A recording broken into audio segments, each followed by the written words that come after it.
All right, yes, hello and welcome. We are live. This is the Watching the Watchers show. My name is Robert Gruler.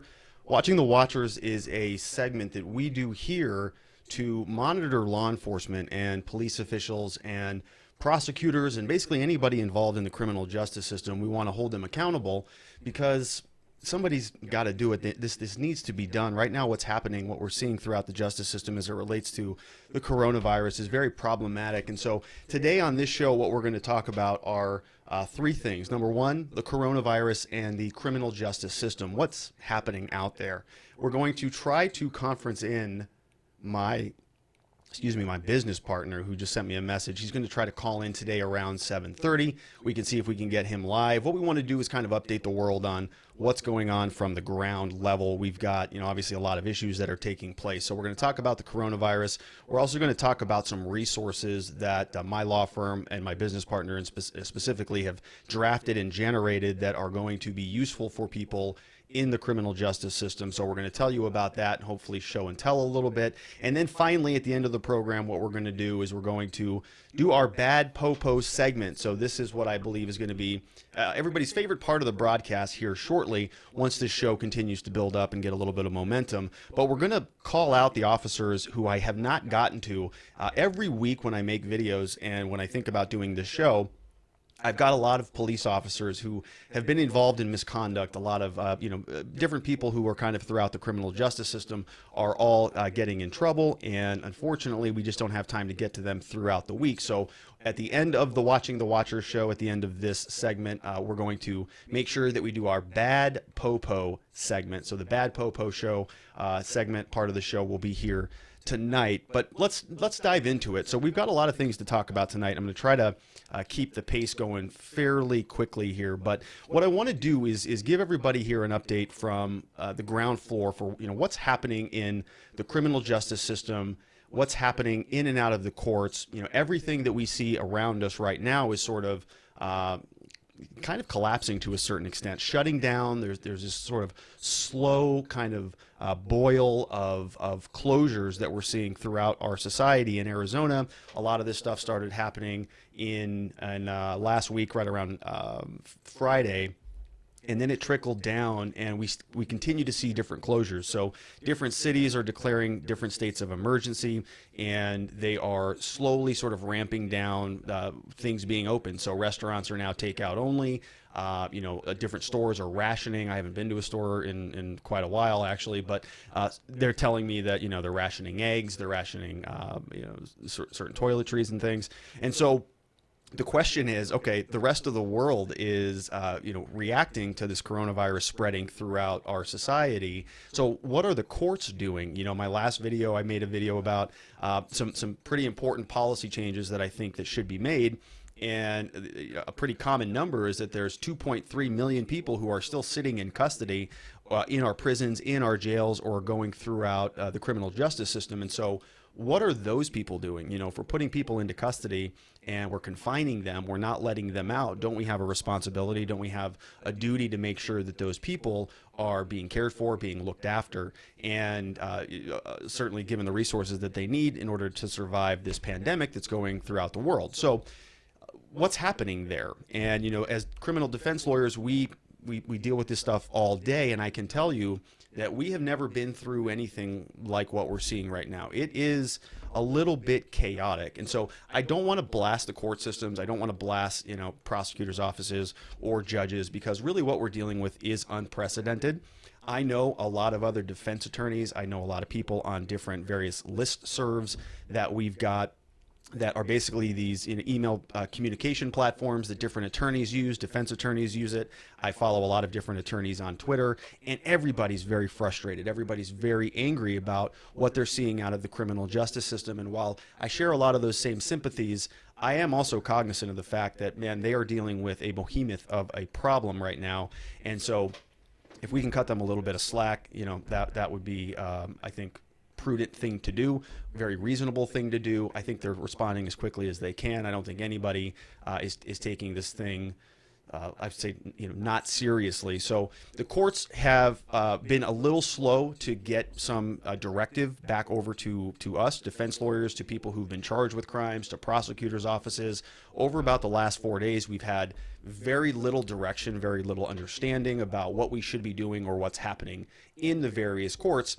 And we have a coaching program that we have here also. And so I spoke with another, I think, 6 or 7 attorneys today.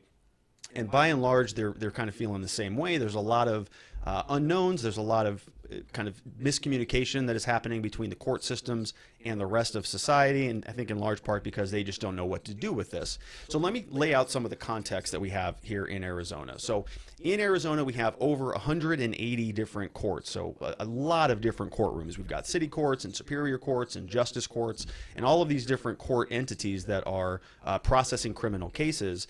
And there's a lot of differences between the different types of courts. So when we kind of try to explain this to people who don't practice in law, you say that there are these different, it's kind of a hierarchy of courts. And so everybody knows the Supreme Court, and so that's kind of the court that's at the top.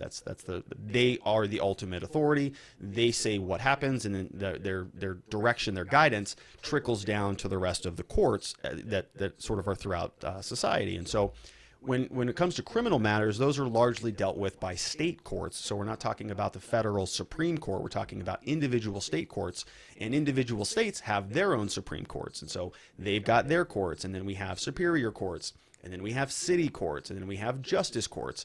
And there's all of these kind of areas where they overlap and they don't overlap, and some have authority over certain things and others have authority over other things. And so it's been very confusing for the courts to come out and say, this is what we're doing. This is going to be the policy moving forward, because things are so different amongst the courts.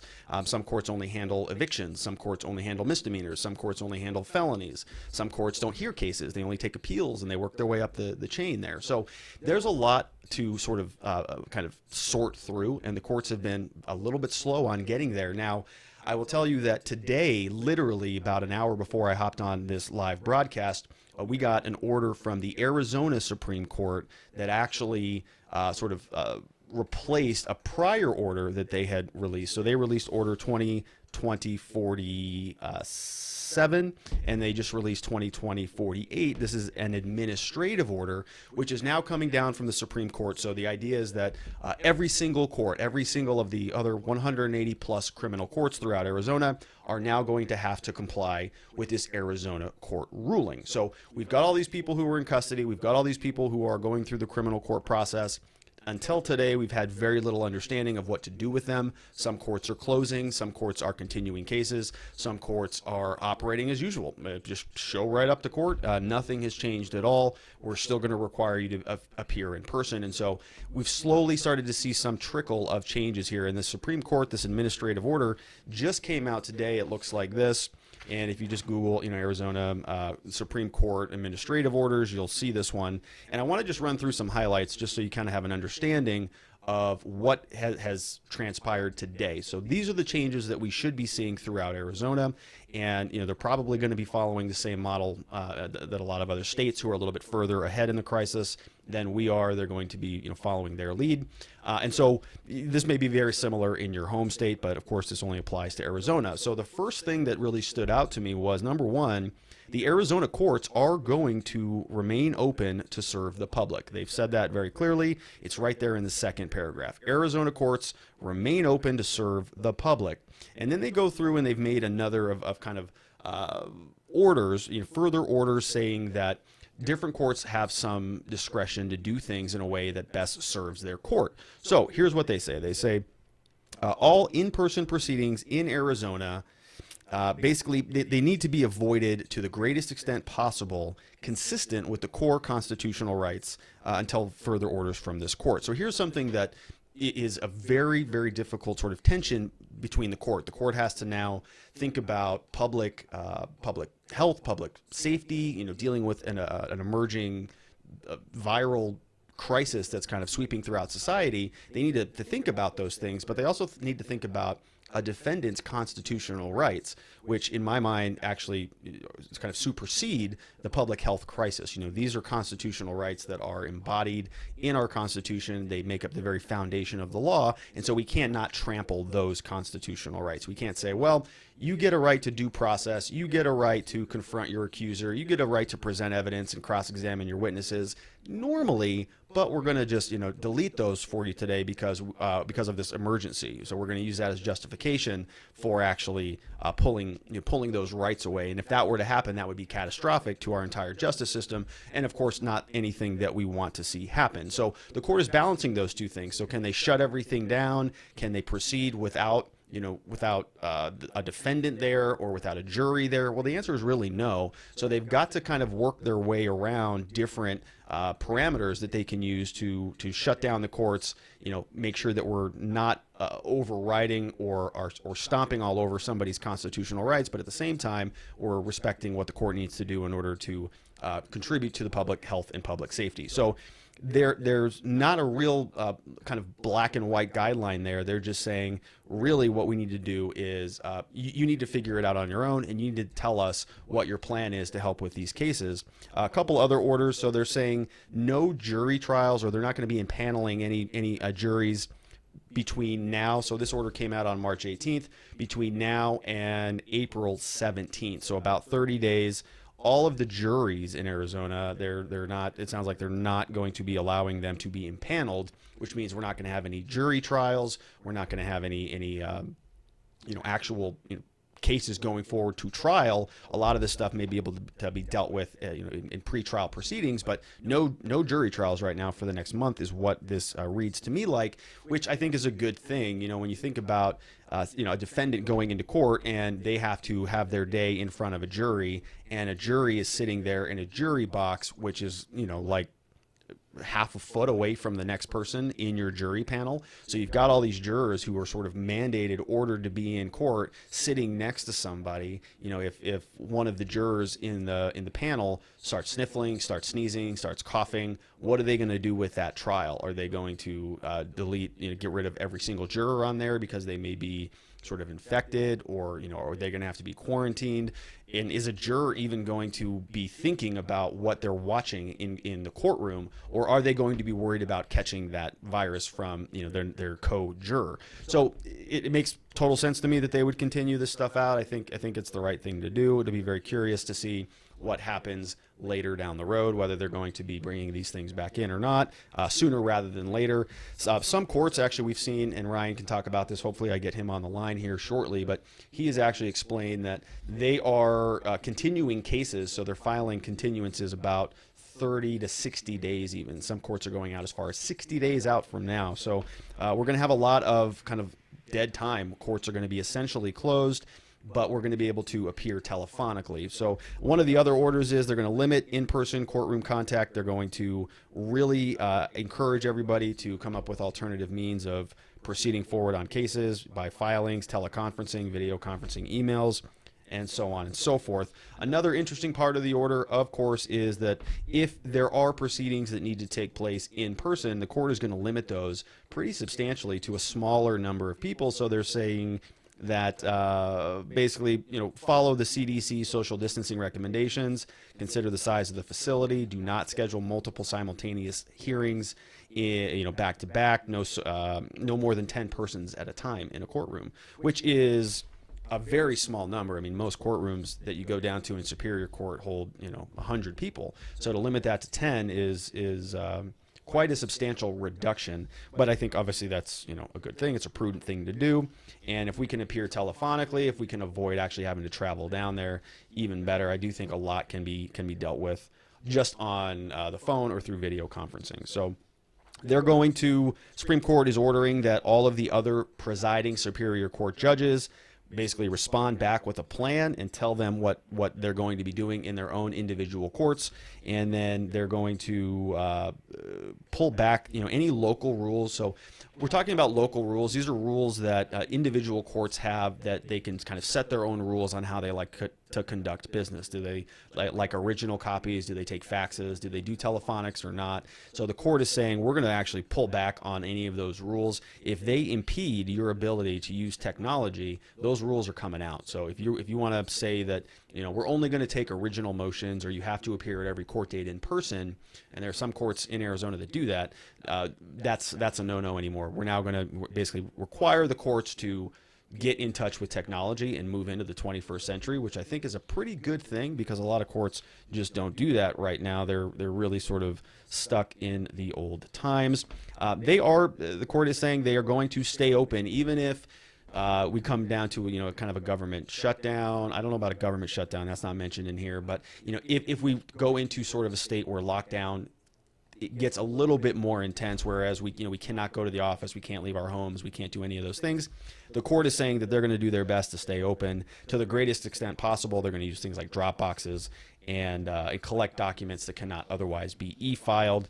And, you know, some other rules, they're actually waiving some certain rules, things regarding timing. There's a rule in Arizona called Rule 8, and basically what that says is that a certain number of cases have to progress at a certain pace. They can't just sit around forever. And the court here is now actually saying, well, we're going to be continuing a bunch of this stuff, and so that rule, we're going to kind of open it up a little bit. It's not going to be as strict, as rigid as it was. We're going to waive a bunch of time, and then once this thing dies down, we're going to get this back on track. So in other words, they're not going to allow defendants to say that this continuance or this extension of time by itself alone was itself a violation of the constitutional rights. Just because this is all a mess right now doesn't mean that you're going to get your case dismissed. It just means that we're going to pick this right back up as soon as things settle down. So that's what the court's doing. You know, I think I think today was probably kind of the final day that we could stand not knowing what to do in criminal law in Arizona. You know, a lot of attorneys are really kind of concerned, not only about, you know, what's going on personally in their lives, with their family, with their health. Are they going to get this thing or not? Are they going to die? Are they going to drop dead? But now we've got, you know, all of our clients who we care very deeply about, who are dealing with already something that's very anxious. They're dealing with a criminal case, criminal charges, potentially going to jail, going into custody. Now they have this coronavirus thing dropped on top of them. Now they've got financial insecurity. They don't know what the courts are doing. They may, you know, be losing their jobs, and so they've got all these stressors going on. What we wanted to do as defense attorneys is just get an understanding of what the court is doing so we can communicate that back to our clients. We have not been able to really do that thus far. We're hoping to keep track of the courts, and we actually are keeping track of the courts. We've got a board that we can show you here in a little bit. I want to you know, save some of that stuff for kind of a little bit further down the road in the show. I want to wait for my business partner to try to call in here in about 10-15 minutes or so. Okay, so that's what the courts are doing. So the courts are giving us some guidance. There are many variables still that we do not know about. So we don't know what prosecutors' offices are doing. Are they going to stay open? Are they going to stay closed? Are they working remotely? That's sort of up in the air right now, because they're in the same boat we are. You know, what are the courts going to do? Are they going to keep this thing moving, or are they going to shut down the criminal justice system until this quarantine or until this sort of, you know, social distancing phase is over? We don't know yet. So prosecutors don't know. And that trickles back down into the police departments. If the courts are not processing cases, are the police going to be even charging cases? What has been the directive from them? Are they going to be out there writing speeding tickets anymore? I made a video that I released previously talking about some major policy changes that I would like to see as they relate to COVID-19 and to the coronavirus system in our the virus going through our criminal justice system. And the main principle that I wanted to hammer home was that there are two things that we want to see. One, we want to see less people going into the criminal justice system. We want less people going in, and we want more people going out. So how can we get people who are currently being housed in custody, how can we get them out of custody so that they can deal with the virus and the shutdown and all of this stuff that's going on their own, which in my opinion is a much better position for them to be in. Much more resources, much more attention. They'll have a lot more access to certain things that they're not going to have access to while they're in custody. So the idea is put less people in, get less people out. And what we're doing with the courts is slowing down the process So we're slowing down sort of how that gear is turning. It's going very slowly now. But what are the police doing? What are prosecutors doing? What are city councils doing? Are they still arresting people? So, if that funnel is, we're used to pouring people in and the system would churn through them and they'd grind them out. If that system is not churning as well or slowly or not at all in some situations, are they still pouring people in at the top? We don't know. We don't know yet. We're going to know very soon because we get that type of data. But I can tell you that this article came from Lauren Johnson and Jeff Cole from Fox 29 in Philadelphia. This was actually updated today, published yesterday, and it says the Philadelphia police are contemplating delaying arrests for certain non-violent crimes. So this is exactly what I'm talking about. Less people going in. So why are they arresting people for non-dangerous, non-violent crimes right now? Why are they doing that? I don't know. And it seems like Philadelphia would be kind of a good start. And so here's what they're saying. The police officers, they've been instructed to stop making arrests for certain non-violent crimes. Philadelphia Police Commissioner Danielle Outlaw said that this doesn't mean they're turning a blind eye to crime, but they're just saying that people who would normally be arrested and processed to a detective division will not. They're going to be temporarily detained, they're going to confirm their identification, and then they're going to complete the necessary paperwork, and then they're going to be released. So it's kind of a cite and release situation. So we are very capable of doing that. We see that a lot in Arizona. We have certain DUI cases where people get arrested. They don't actually see a judge. They get taken down, they get some blood drawn, and they get released, and they get cited, and kind of they're on their way again, which I think is much better than keeping somebody in jail for the night where they're going to be kind of in an incubator, in a petri dish with many other people who are, the jail conditions are not good. I've been down to very, very many of them all throughout Arizona, and they're not good. These situations are pretty bad. We're going to talk about that here in a minute. But the idea is that charge less crimes, charge less offenses. Why are we arresting people for kind of crimes that are kind of dumb in the beginning and putting them in jail, especially in a time like now? And if the justice system's not working, prosecutors aren't prosecuting crimes, maybe we can just kind of back off the whole system a little bit. And which kind of leads you to the next question. So what happens if we do that? What happens if we start saying, we're not going to arrest people for nonviolent crimes? Are we going to see a spike in those? I don't know. Are we going to maybe realize that a lot of these crimes probably shouldn't really be, criminal to the extent that they are anyways? In Arizona, marijuana violations are felony violations. People go to prison for marijuana crimes in the state of Arizona. It's insane. So maybe we, after this whole thing, maybe there's a silver lining to it all where we can say, look, you know what? We stop prosecuting marijuana crimes. We stop prosecuting kind of minor, non-dangerous drug crimes, and society didn't melt down. Look at that. Weird. People are not out there murdering and killing each other, robbing each other over marijuana. Maybe it shouldn't be a felony anymore. Maybe we should just decriminalize it or even legalize it so that people are not going to prison, being arrested, put in handcuffs, taken down to 4th Avenue jail, have to see a judge, have to post a bond, or maybe not even get out of custody, have to spend a bunch of money on a lawyer, and all of these different things. I mean, a ton of resources are going into it. So if we're going to say, you know what, we're going to kind of tighten up our resources for the foreseeable future, next 2 weeks, next 60 days, next 90 days, maybe we're going to realize pretty quickly that a lot of these crimes just aren't really criminal. It just doesn't necessarily need to be that difficult. Our justice system can be a little bit more efficient, and we can be a little bit more selective on what we are choosing to enforce. So I think that's optimistic. I'm not out there advocating that people go and break the law, of course, but I do think that if we can put less people into the criminal justice system, get more people out of the criminal justice system, that's going to help us address everything that's going on right now. There are 2.3 million people who are at risk, and nobody's talking about them except, a couple defense attorneys. And of course, we're covering it here because it's very important to us. So now let's talk about the people who are actually still in custody. So we talked about the people who are, hopefully getting less and less swooped up in the criminality or the crime sweeps from law enforcement. They're not getting picked up. Philadelphia is slowing down on some of that. The court system is slowing down. But what about the people who have already been processed? What about the people who are sitting in custody now? Literally millions of people who are in jails. The Arizona Department of Corrections released a press release today telling us what they're doing to deal with the COVID-19 situation. And so here's what they've got. They've got a media advisory. So people are rightfully concerned, very, very freaked out about what is happening to their loved ones in jail. I'm worried about my parents. I'm worried about some people close to me. I'm worried about my business partner. I'm worried about my little brother. I'm worried about all these people. They're all out of custody, and I'm still worried about them. So what if you have somebody who is in custody, somebody who's serving their time, somebody who's paying their debt to society, somebody who is maybe a little older, somebody who's got a suppressed immune system, somebody who's in a high-risk category? What are we doing about those people? How can we help them?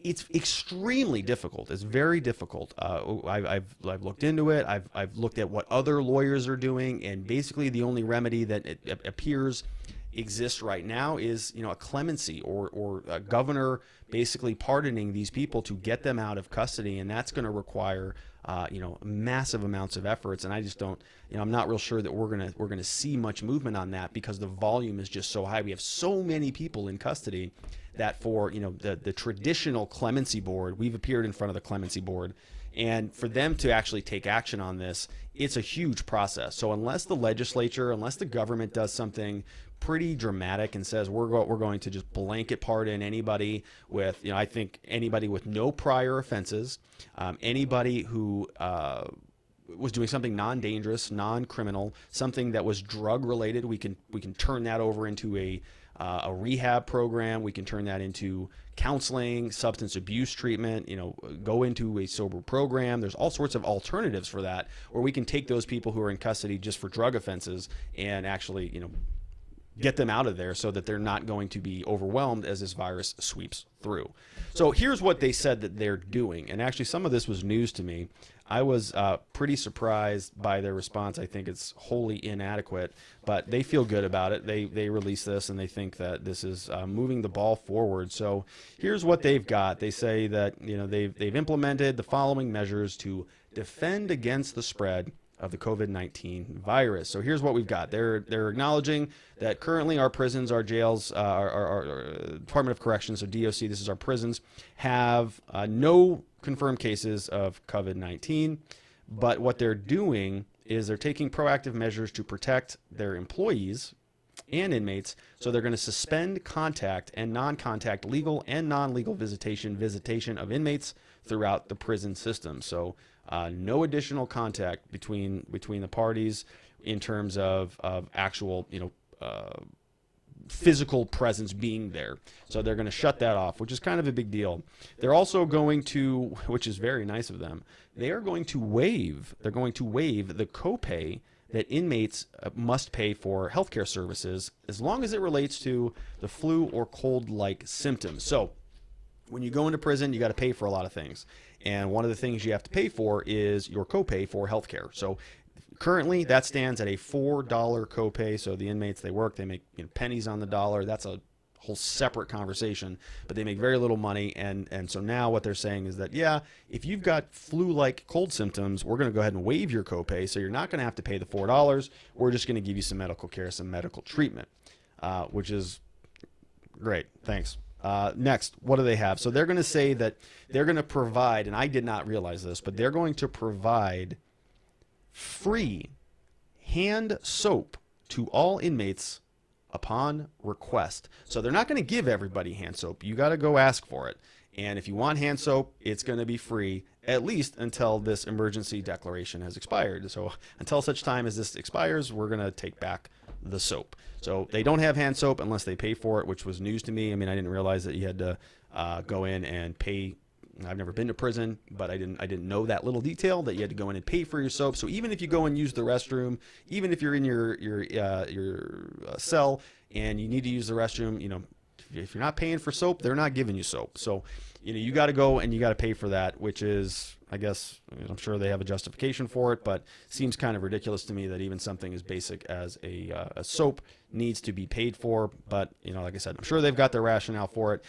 They want to acknowledge that The hand washing, yeah, frequent hand washing is a preferred method of virus protection, so that's good. They're going to stop all routine movement of inmates across different parts of the environments. So they're going to move people who need it on a special needs basis. They're going to suspend all classes by the local community colleges. So, you know, that's good. So they're trying to implement some social distancing here, and what they're going to do is stop community colleges. They're going to initiate a weekly deep clean of all facilities. So they're going to ensure that they've got good soap, paper towels, hygiene items, and so on and so forth. They are going to make sure that effective immediately that all employees that are coming in to work there are going to be screened for an infectious disease symptoms check, which includes a series of health questions. So I guess that's good. I'm curious as what those questions are going to be. You know, do you have a fever? No. Do you feel good? No. Do you having any trouble breathing? No. All right, you're good to come in. So I think that's probably what it's going to end up being. And then finally, what they're saying is that they are offering inmates 2 15-minute phone calls per week at no charge. So 2 15-minute phone calls per week. They have reported that 6,339 free calls have already been made on the system, which of course is a good number. You know, people are communicating with their loved ones, which is a good thing. And they're exploring potential video visitation options as well. So, you know, all of this stuff I think it's good. You know, it should be done. But I don't think this is going to do much to stop it. I mean, just think about what happens when you have a virus sweeping through an environment like a prison or a jail. I mean, these people are in very close confines. I've been to many of them, and you know, the hygiene and well-being, healthcare of that population is just very, very poorly looked after. I'm sure there's a lot of people, you know, who work there who wish things were a little bit differently. Maybe not. I don't know. But, you know, it is something that is problematic. And what we're seeing currently is very, very minor, very little response from our justice system. And so it's something that we would like to see change. You know, I do see some movement in terms of the system kind of slowing, but people are still going to be in custody. So if we're just going to say we're going to give you some hand soap and that's it, you know, I think that particular segment of our population, if things come through and they're as bad as they are, and it seems like it's probably going to be pretty bad, we're doing everything we can to, you know, to kind of extend the curve a bit, but it is probably coming, and it's just too bad. So I am trying to get, let's see if we can get my business partner here on the line, and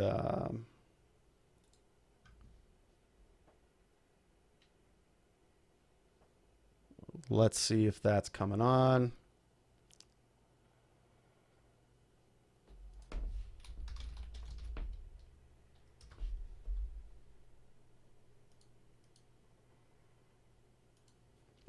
All right, so he's going to try to call back in and see what's going on. We got a comment here from Mohammed while we're waiting. He says, some people in the field of criminal law are worried that judges who tend to be older and more susceptible to serious harms of COVID will stay home, which would make the whole criminal law system much less efficient. Unfortunate situations, and unfortunately people are getting tired. People getting tried are going to be the ones being hurt the most. Yeah, that's a great comment. So the idea being that,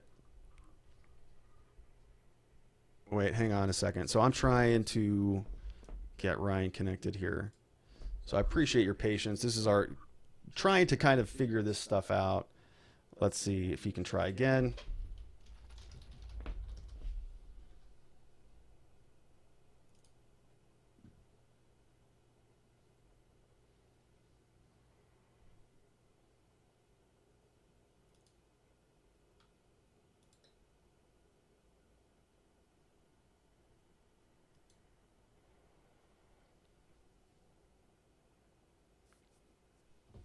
All right, so we'll scrap that. We'll shoot another video on some of the things that he wanted to talk about, because he's got a great idea and I wanted him to unveil it, but we'll just save that for another video unless I can get him connected here. I'm trying to figure out how to do this live stream stuff, and obviously I did not go to live stream school. So we're going to get that figured out. So let's go ahead and transition into our final part of the broadcast, the favorite part of the show, why everybody tunes in on a daily, weekly basis. It's because they want to know what we're doing to watch the watchers. What are we doing to hold our law enforcement accountable, our judges accountable, our politicians, our basically anybody involved in the criminal legal system? We want to make sure that they're being held accountable, because what we have found is that there are so many problems that are systemic and sort of just built into the criminal justice system from top to bottom, that a lot of it goes unnoticed. And when it does go noticed, when it does kind of bubble up,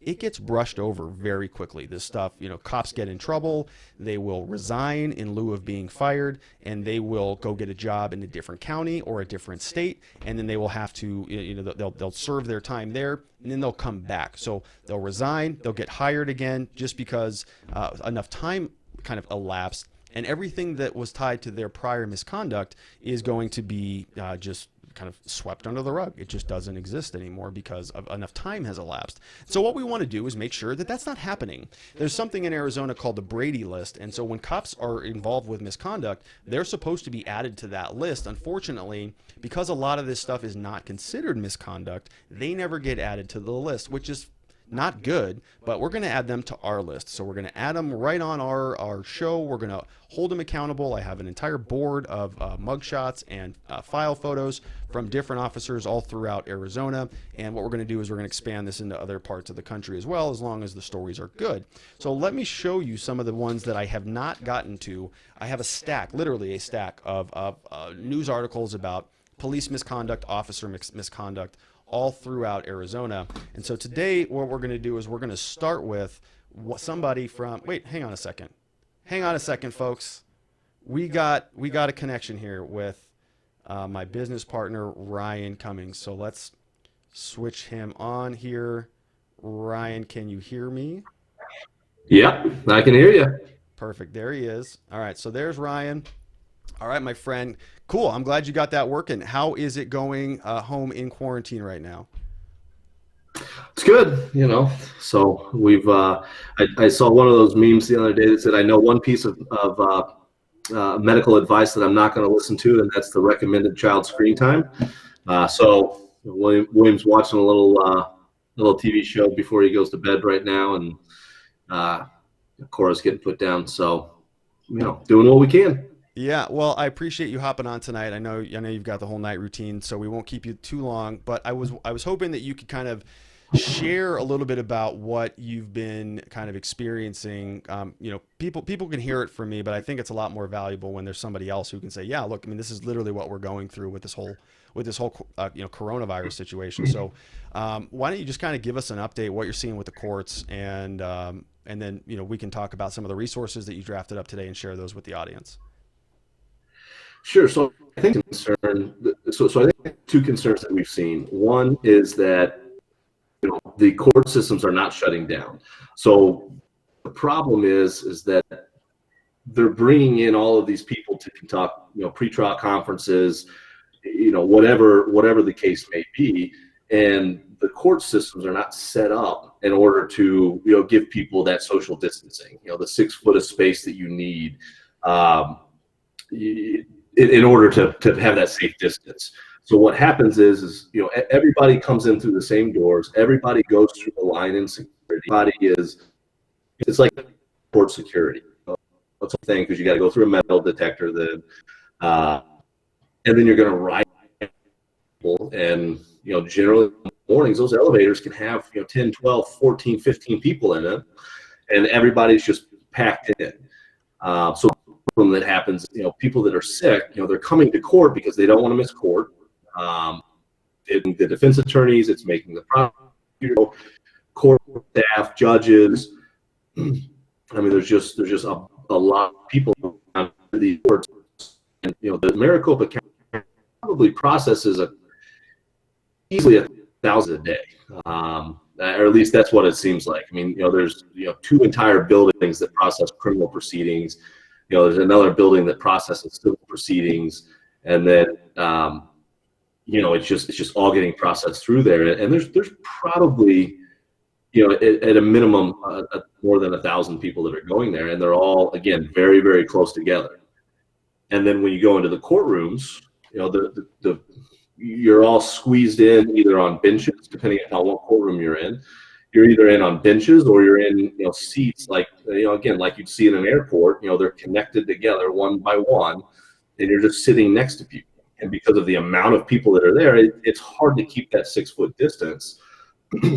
So the concern is that, as we kind of got this state of emergency and the federal emergency, what happened was, going from Friday on, we were left kind of up in the air. What are we going to do? What are the courts going to do? And as we've progressed a little bit, we're starting to get the courts to kind of understand, and it looks like they're giving us some guidance now. So it looks like at this point in time, they're now saying, okay, we're going to grant continuances very liberally. Some of the courts are coming out and moving things on their own and just saying, hey, look, we're not going to have court now. Attorneys contact your clients and tell them not to come to court, which, in felony court, that's fine, because almost every client there has an attorney working for them, whether it's a private attorney, public defender, OPDS, an assigned attorney, whatever. But the municipal courts, they're still, kind of behind that ball, in which, they don't have, I would say most of those clients there are not represented. If it's an assault case, if it's a shoplifting case, a lot of those cases aren't required to have attorneys, and a lot of them don't. So that may be like a 50-50 mix. So that's one of the aspects that we're dealing with. The second aspect that we're dealing with is, what's happening with the jails. The in custody clients are still getting transported to court. They're still having court, and when they're getting transported, they're literally chained next to one another, and those chains are not 6 foot long, because they're transporting 7 people on one chain, and it's all within about 1.5 feet, 2 feet distance between one another. And then again, they're sitting in the jury box in those chairs.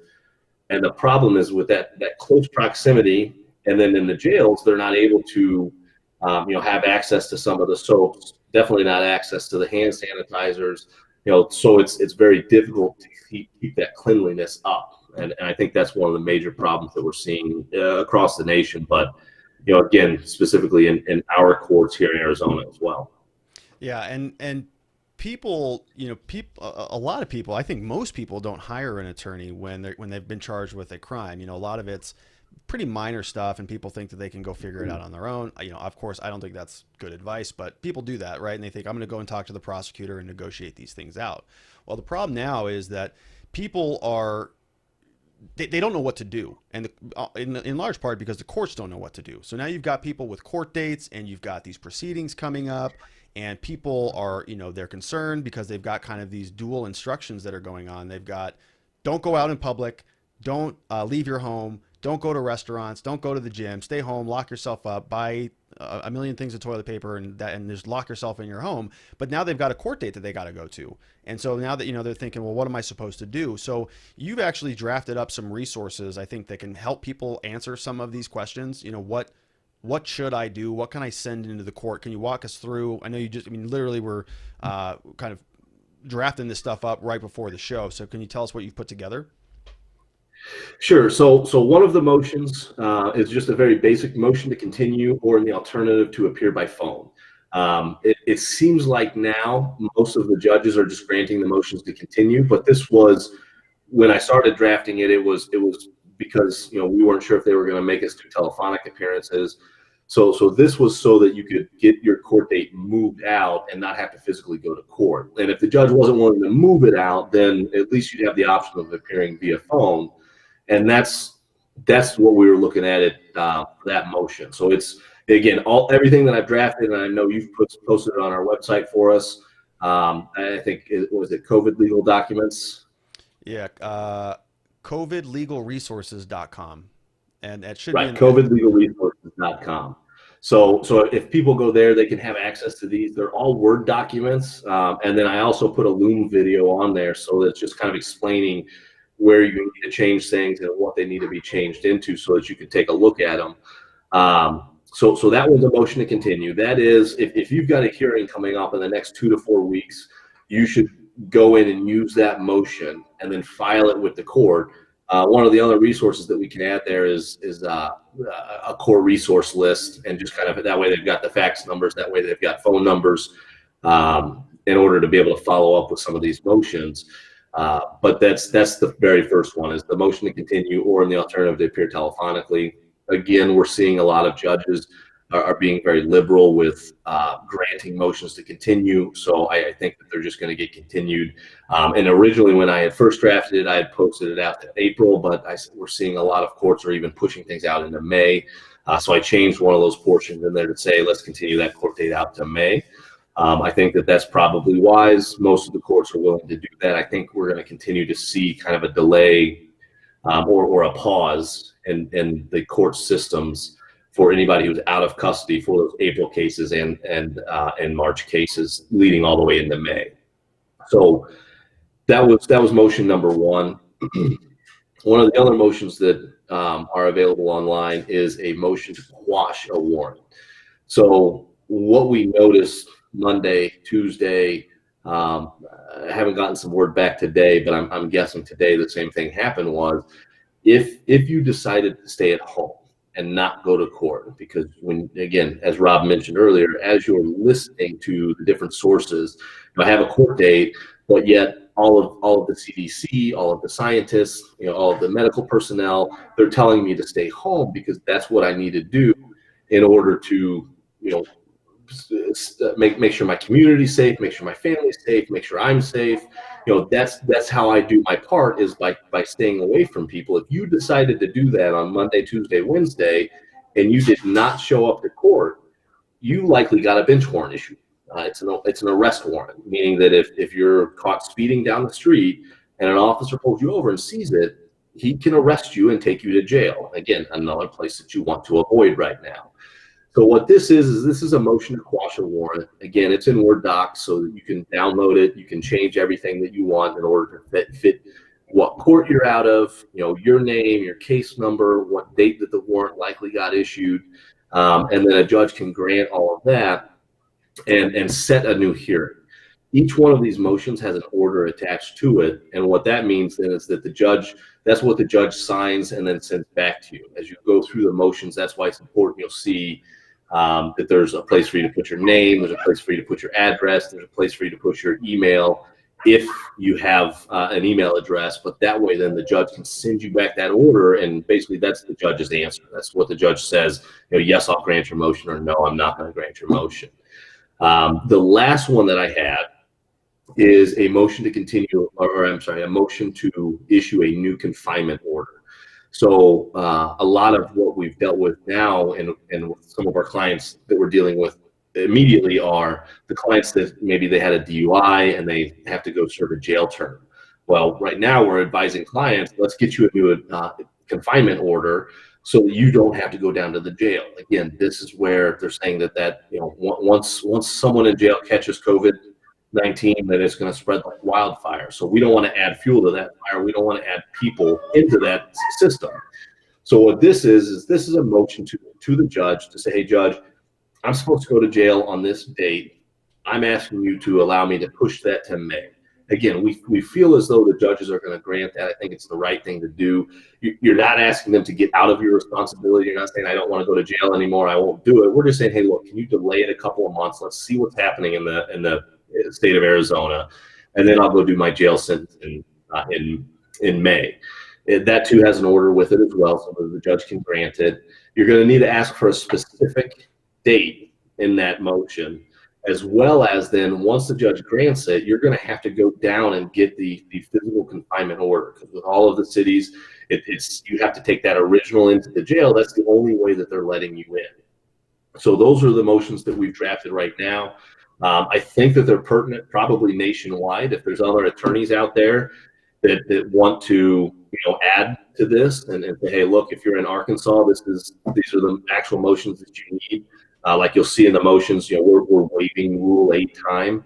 Again, when I first started drafting them and kind of before I sent you final copies, that was before the Supreme Court order came out suspending Rule 8 time. So we're just voluntarily saying we'd waive Rule 8 time. That's that speedy trial right. So, those rules may be different in other states. Other states may not have the orders that we have that are suspending that rule. So if any other attorneys across the nation want to chime in, if they want to post something to their website and send it over to us, and we'll post a link so that if somebody sees our site, but they say, hey, I live in Indiana or I live in Montana, that's great. That's great motion. I want to check it with somebody local, or I want to see how it works in my state. Let us know. We'd be happy to link it up. Yeah, and I think to your point, I think yes, different states are going to have different rules. It's not going to be called Rule 8 time. It's going to be called something else there. But the meat and potato of the motions are really applicable anywhere, because the arguments are kind of obvious, right? I mean, the arguments that you put in there are kind of what you talked about the CDC recommends that you're 6 feet away. You can't do that by going to court, and that argument carries water anywhere you go in the country. Right. Yeah, I think the meat of the argument is the same everywhere you go, because it's just it's a logical argument that says, look, the CDC has told us we should not be in stores. Look, they're closing down bars, they're closing down restaurants, they're closing down gyms. All of the schools are closed down in Arizona and many other states. So if we're doing all of that, why should I go to court? Why should I go to where you're going to herd 30, 40, 50, 60, 70 people, into a courtroom, or into in like our what's called RCC here, there's 4 different courtrooms that kind of share a level in a very common area. So there could be 100 people spread between those 4 courts. That's what you're saying. That's what I want to try and avoid. So don't put me in that position. Grant my continuance. Again, nobody's trying to get out of the case. Nobody's trying to use this to say, okay, we're just going to dismiss my case and I'm not going to have to deal with this. We're just saying, like, guys, let's make this good for the community as a whole. And this is what we should be doing. Everybody's recommending stay home, quarantine, stay as away as possible as you can, because it's that social distancing to flatten the curve. I mean, these are all big key terms that we've been hearing, day in and day out for weeks now. And unfortunately, it just seems like the legal profession is always kind of at the tail end of catching up to what the rest of the world's doing. And, this is no different. Obviously, there's constitutional issues and things that we've had to be very cognizant of. But, I think that the court is kind of getting to the point to where they need to be. A lot of people wish they would have acted a little bit quicker. I think that they did what they thought they could do as best as possible. So, but again, I think they're doing the right things. I think they're granting a lot of these motions very liberally, which is exactly what they should be doing. And we just, we all just have to kind of do our part. Yeah, and I agree with that. I mean, the sort of the mood amongst the courts is, it feels like it's just been continue, which is a good thing for clients and for people who are concerned about this, obviously, so they can get out of the way of the oncoming storm. But can you just briefly, and then we'll let you go, talk about why it's important to at least communicate with the court. So people are sort of seeing everything shut down. Just because the court is sort of messed up right now doesn't necessarily mean that you can just ignore it, because that may lead to some more consequences down the road. Right. So, and that's what we're seeing right now is a lot of people are, you see these orders and you're just like, okay, great. So I don't have to go to court. Well, the problem is that if you just ignore it, what's going to happen is, you may miss a court date. You may not, you may do something wrong. Again, it's still the best ability, if you can hire an attorney to work for you, and to be following up these court dates. That's a lot of what we're doing right now is making sure, we get through all of our clients. We know exactly which one of our clients is going to go to court on what day, or when it's getting moved to. But if you just kind of stick your head in the sand and think, okay, well, the courts are just closed down and this is all just going to figure itself out, you're going to end up with a warrant at some point in time. And then if you get picked up, you're going to jail. And that, as we've discussed, and as you see a number of articles out there talking about, how bad the jails could be, for an outbreak, that's the last place you want to go. So you really want to take care of this.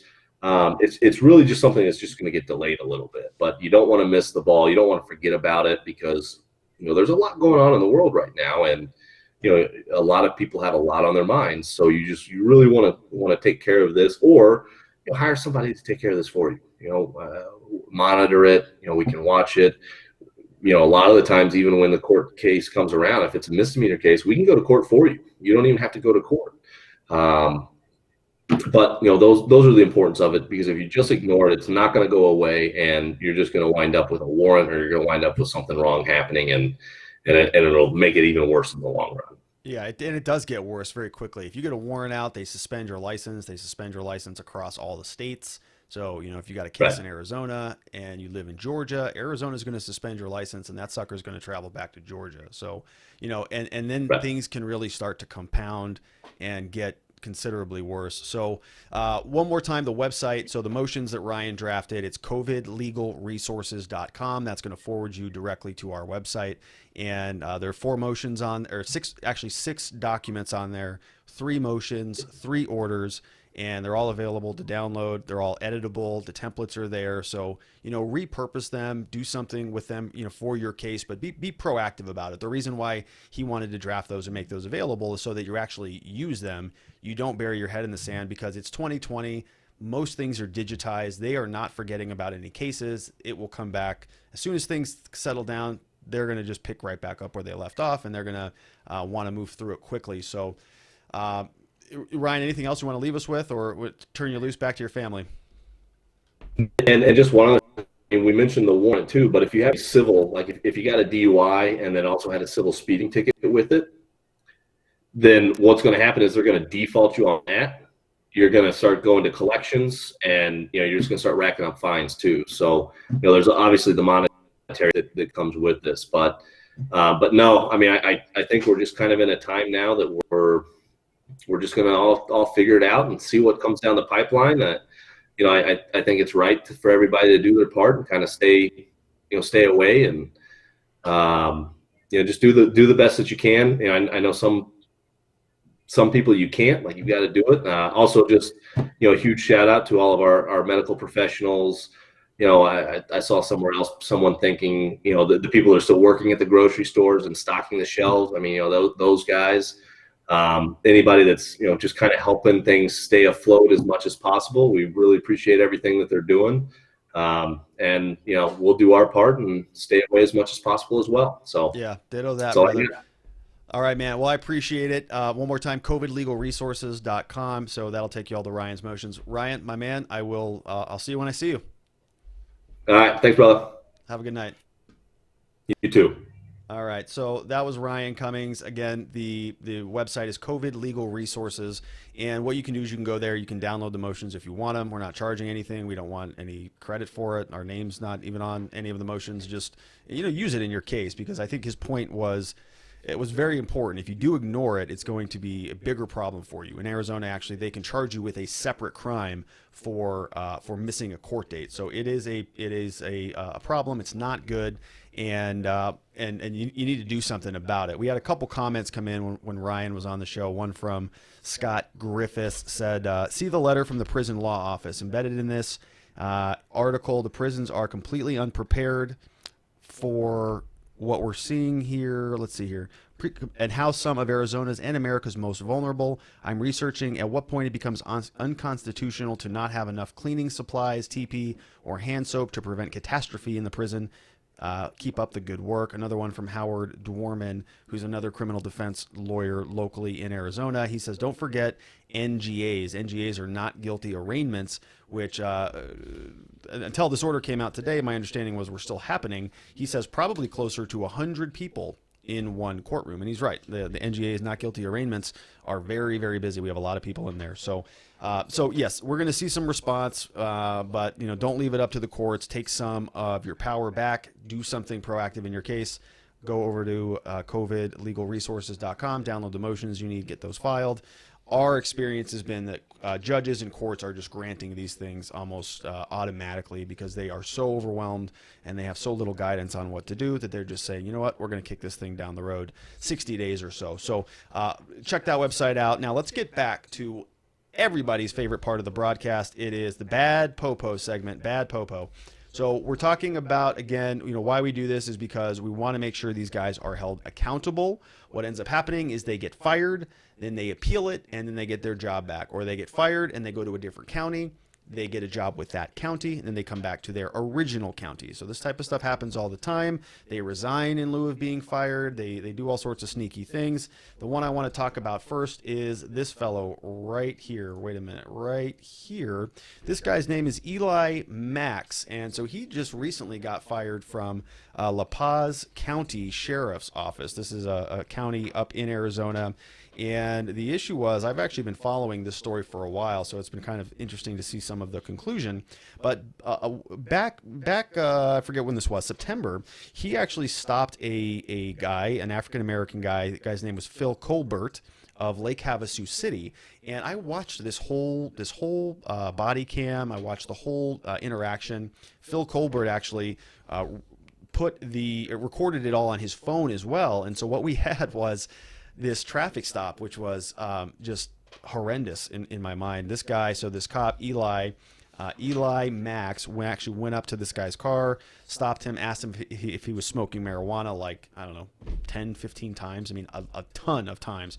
Are you smoking marijuana? No. Are you sure? Yes. Are you positive? Yes, I'm not smoking marijuana. Okay, anything else? No. Okay, how about marijuana? No, not marijuana. And, this guy, Phil, was somebody who had been working late, worked multiple jobs, had, a lot of different things going on, was in car sales.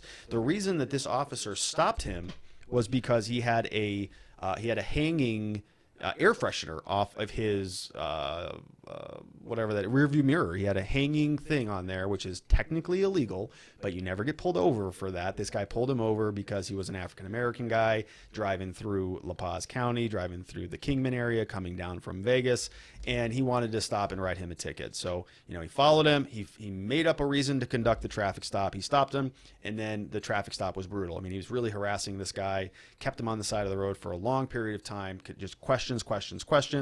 I think unreasonable amount of time, and didn't find any marijuana and cut him loose.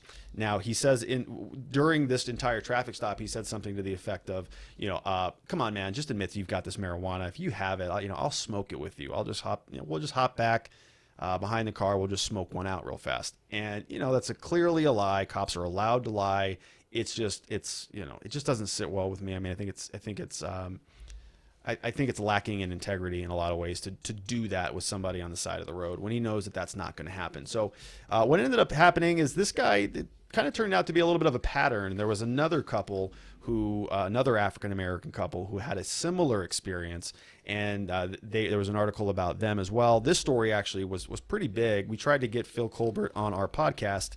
We had him scheduled, and then something happened last minute, and he couldn't come on the show, but no big deal. We hope he's doing well. What ended up happening with this cop, Eli Max, is he got fired. So I was a little bit surprised by that. That doesn't happen a lot. So he got fired from La Paz Sheriff's Office, or La Paz County, wherever he was, and currently he is appealing it. So this is one of those situations where what we're going to do is we're going to set up an alert. We're going to see what happens to this guy. The police, they have very powerful unions. They've got a lot of resources, and so if this guy has a basis for appealing that and maybe getting reprimanded in lieu of being fired, he could serve a short suspension and get his job back, or be somewhere else. And the sort of the pattern of conduct leads you to believe that he's engaging in some sort of racist behavior. You can call him a racist if you want. I don't know the man. I don't know anything about him, but I listened to his interaction. I listened to his involvement with that traffic stop. I thought it was inappropriate. I didn't think it was becoming of an officer. I thought it was very disappointing to see that happen. It was disappointing for Phil Colbert. It's disappointing for the many, many other people that this guy had stopped. This guy had stopped over all of the years, and just didn't report it. So I think it's a good thing he's off the force. Who knows where he'll land up? We're going to keep monitoring it. We're going to see if he makes his way back. Eli Max. Bye-bye. All right, on to the next one. This one was also a national story, so let's get rid of Eli. We're going to go over to Manuel Van Santen. So this guy, you may remember him. There was a story from Tucson, Arizona, from Pima County, where there was a bizarre story. This made news across the entire country, but there was an argument that happened at a group home, and there was a dispute that took place. Cops come over, and an altercation happens. I mean, there's video of this. I'm not going to play the video. You can go find it on your own. But essentially, this cop, the guy you see here, right up here, is involved in actually tackling and wrestling around for several minutes with a quadruple amputee. So there's an altercation that takes place. This cop shows up, and he finds somebody with no arms and no legs, and he wrestles him around for a long period of time. It's kind of a disturbing. It's actually a very disturbing video. The guy that he's wrestling was 15 years old. Emmanuel Oloyama was a quadruple amputee assaulted by a police officer, 15 years old. So the cop comes down and starts, breaking up what he calls a fight, a disorderly conduct type of a situation. A quadruple amputee gets involved. There's a kind of a beating from this cop onto this guy, wrestling him, laying on him, kind of throwing him around. They're scattered around all over the floor in the video. The guy, Emmanuel, is screaming, "Get off me!" I can't. Trying to kind of escape from the grasp of this guy, and he even charges him with a crime. He actually charges him with a crime. So he gets charged with a crime. Now, those crimes are, of course, dismissed the next day. There was kind of a national outrage about this whole thing because this guy was kind of saying some inappropriate things. He was placed on leave, and the county attorney was considering filing charges against him. So it says here in this article comes from News One staff. It was updated today, actually, that charges have been dismissed against the quadruple amputee, Emmanuel Oloyama, and they're also not going to pursue any charges against this officer, Officer Manuel Van Santen. They're not going to charge him with the crime. They said that the prosecutors reviewed the video, they reviewed the 911 call, police reports, photos, and witness statements, and they decided that they're not going to file any charges, even though he said, I'll raise my voice at you whenever I effing want. Do you understand me? There's some other kind of language in there that is, I think unbecoming of an officer, but I understand it. And so this guy's not going to get any charges. I don't know what this officer's background looks like. I think it's inappropriate. I mean, I think if anybody else had done anything that this officer did, they would be charged with crimes for sure. I think some other agencies may have let this guy go. It's just a bad judgment to go and wrestle with somebody with no arms and no legs for a number of minutes. You can watch the video if you want. Just pull it up. Google this guy's name. You're going to see videos for days all over it. It's a pretty gruesome video, but this guy, Manuel Van Santen, he has no charges, no discipline. He's going to be right back on the force doing what he does. So we're going to put him on the wall, Manuel Van Santen. So if he's going to be out there, writing tickets and arresting people and responding to things. So if you've been cited or charged by Officer Manuel Van Santen, make a mental note that this happened, and there may be something you can do with that in your case. But talk to your attorney about that, of course. All right, and then the last one, last but not least, our Bad Popo. This was a very interesting story. This one involving the Goodyear police chief, Jerry Geier, who was recently fired, actually. He was fired for not reporting criminal conduct. So this guy is a police chief for one of, I think it is now, the fastest growing city in the entire country, not just Arizona. And this guy's the police chief of it. And he gets fired. This was a story that we had no idea what was going on for a while. We were following this. We knew that he was under investigation, and then he took some leave, and it was kind of a weird thing because everybody was really tight-lipped about it. We had no idea what they were doing or why this guy was being fired or on leave or whatever. And so the data, the story starts trickling out. And here's really what it came down to, and this is where it becomes so problematic. This is why I have a problem with these guys, is because they don't abide by the same standards that you or I abide by. If there are rules in place, we try to follow the rules. If there are regulations and things, we know that. I know that I have to be at my office for meetings at a certain time. I know that I can't speed. I know what the rules are.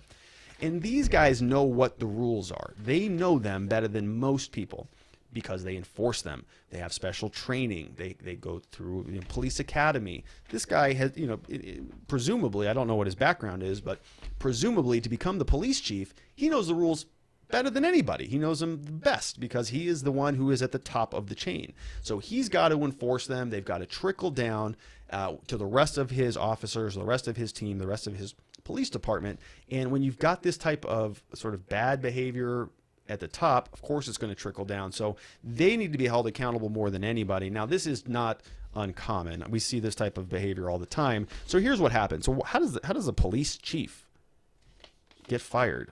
Well, he was concealing officer misbehavior. So this article comes from the Arizona Republic, and it was published on February 24th, 2020, updated February 24th. And here's what we're talking about. So there was an investigation that was taking place into one particular officer, and what happened was Jerry Geier is the police chief, and there was an investigation involving another officer. So this other officer, his name is Broughton, and apparently that officer hit a utility pole, and then they drove away while he was off duty, which is a crime. That is a crime in Arizona. You can't hit something and then leave. It's called leaving the scene of an accident. It's typically a class 2 misdemeanor because he hit a utility pole. That actually makes it more serious. I'd have to check the statutes, but that may make it a felony. I'm not positive on that. But that officer was then put on leave, and an investigation happened, and then that officer later resigned because she knew, the assumption was if she returned back to work, she was going to get fired for not reporting that. I mean, that's a crime. You can't do that. If you're a cop and you commit a crime, that's a big deal. Okay, so cool. That sounds like justice happened there, right? So, this officer backs into something, commits a crime, doesn't report it, and now is resigns instead of being fired. Okay, great. Sounds like justice should happen. But here's the problem. Apparently, Geier told subordinates, so these are other people, to not report Broughton, the female officer who hit the pole, not report those over to the Maricopa County Attorney's Office, because what would happen would be that she would be put on what's called a Brady list. A Brady list is a sort of a comprehensive list. It's a cumulative list from everywhere, all over the state, all over the different jurisdictions, where we keep track of problems with different officers. So if they've committed a crime, we want them on a list because we want to know that, because we want to be able to impeach them. We want to be able to tell the jury about their misconduct, about their violations. Because if they're breaking the law there, maybe they're breaking the law in our client's case. There's many reasons. This is not a point about Brady. This is a point about the officer not reporting that misconduct to this list. Okay, if we're representing people, we have no idea what officers have committed crimes or not. The government knows that. They have to tell those things to us. If they don't tell those to us, that's a violation of some pretty monumental constitutional protections that are in place, predominantly surrounding what's called exculpatory evidence. They have to tell us when there's material in a case that may exculpate our clients, which may show that they're innocent. And so this was a police chief who said, don't report one of his officers over to the Brady list, which is in line, it's basically the entire reason we started the Watching the Watchers segment, is because this happens all the time. This happens all over the country, all over Arizona, in police departments all around the world.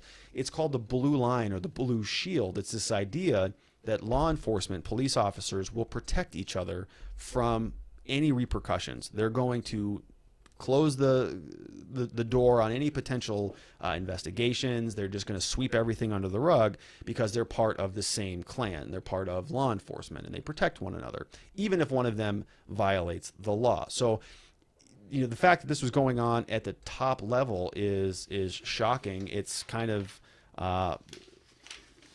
indicative of, I think, of a culture that exists throughout a lot of law enforcement agencies. And so I am very glad that he's not around anymore. We're going to be following along and seeing what he's doing as well. We want to see whether or not he's appealing any of this stuff, or whether he's going to bounce jurisdictions.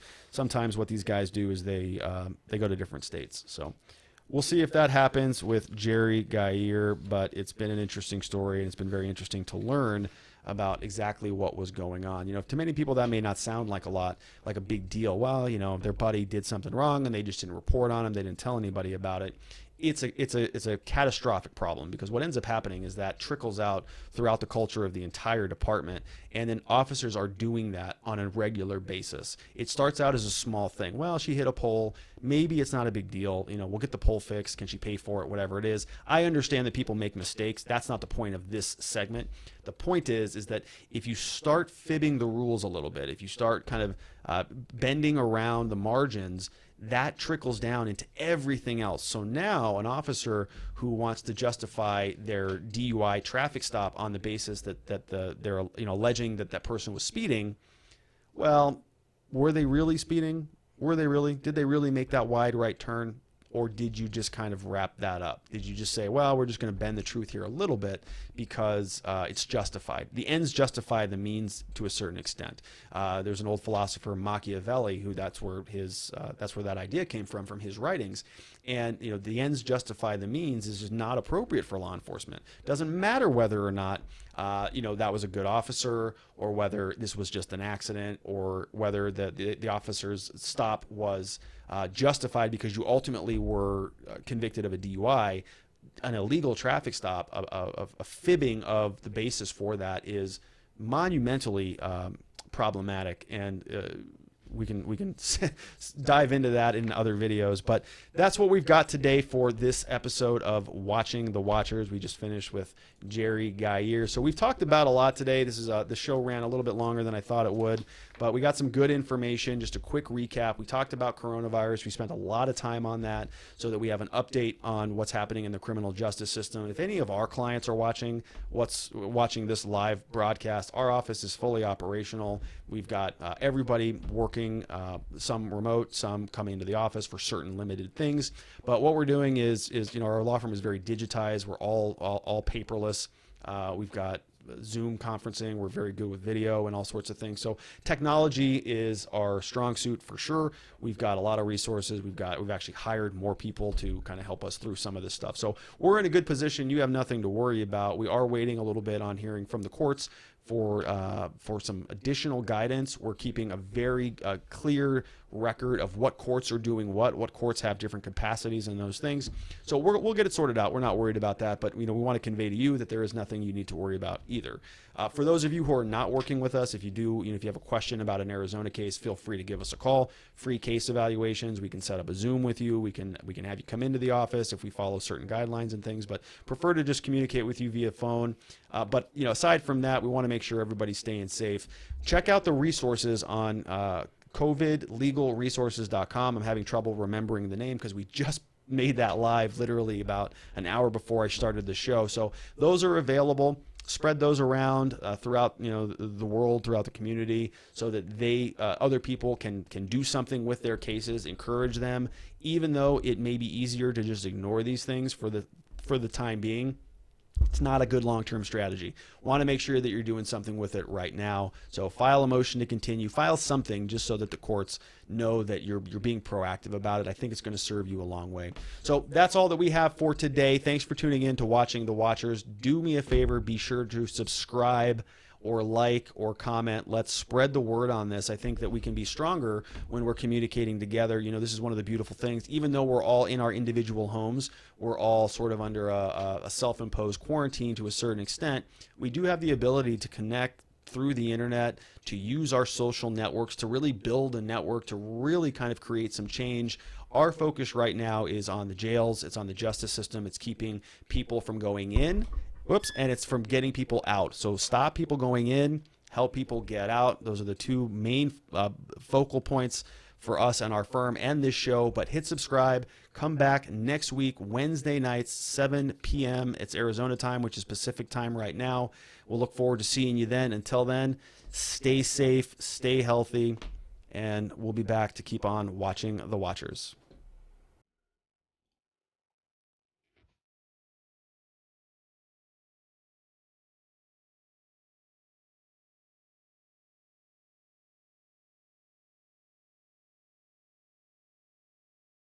You